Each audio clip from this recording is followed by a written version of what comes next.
Tayo nga'y nakaraos na sa pandemya na nangyari noong 2020. Pero marami pa rin sa ating mga kababayan nasa pandemya. Hindi ang pandemya na nagkakalat ng virus para magkasakit, kundi ang sakit ng kahirapan. Dahil hanggang sa ngayon, tayo pa rin ay nagdudusa sa kahirapan. Tulad ng ating mga kababayan na homeless.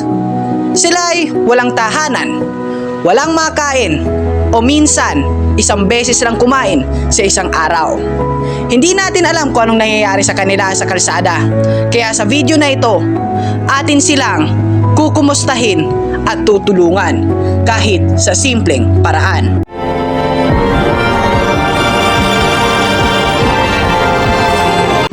Alas 4 na nang nakarating ako ng simbahan. Dahil dito ang napag-usapan naming tagpuan. Ilang oras din ang aking hinintay bago sila dumating. At marami rin ng mga oras na nakapag-isip-isip din ako. Sa mga hindi nakakalam, ang Urban Missionaries ay nagsimula talaga sa Amerika. At nagkaroon din ng Urban Missionaries dito sa Pilipinas. Ito ay pinangungunahan ni Brother Leo Montales at ng mga kabataang kanyang kasama kapag nagmi-mission. Ito ang pangalawang beses kong pagsama sa mission dahil ang last mission ko na nakasama ko ay August 27, 2022.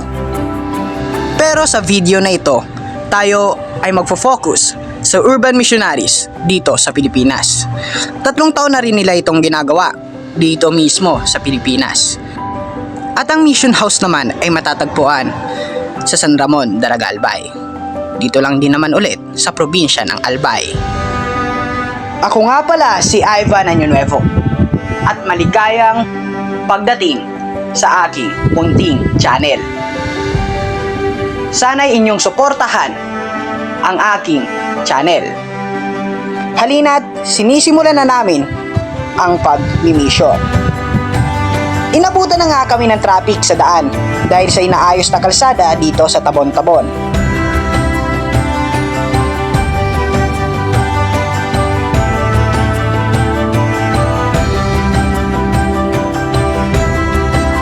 At dahil ginagabi na rin din kami sa daan, pagdating mismo namin sa lugar ng sawangan ay nag-dinner muna kami. Ang aming dinner nga pala ay spaghetti na may 2 tinapay. At maayos ang dinner namin. Kami nga pala ay nagpahangin muna pansamantala rito dahil magiging mahaba-haba rin naman ang aming mission. Kami na ay bumabiyahe ngayon para maghanap ng mga homeless para aming abutan ng kaunting pagkain. Dito nga pala ay nakita natin si tatay. Siya'y pinapakiusapan ni Brother Leo na maligo. Narito naman ang isa namang homeless. Siya'y nakahiga na sa kalsada at mayroon siyang wheelchair.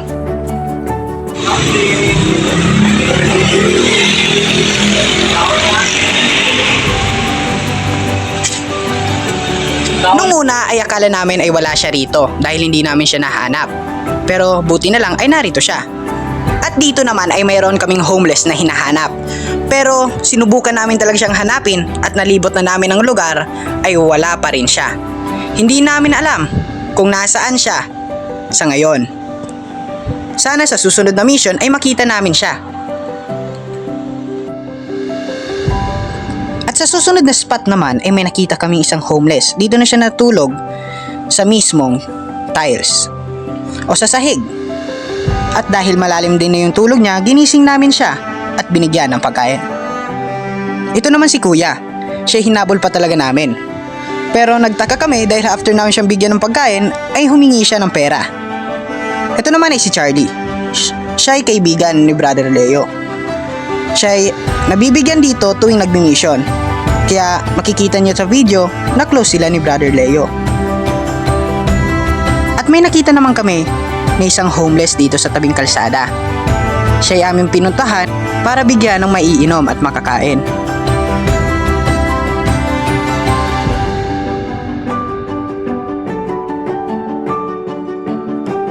Paalis na na sana kami, pero may nakita akong miming. Kaya hindi ako nakatiis, kaya ginamit ko na ang wishy-wishy technique.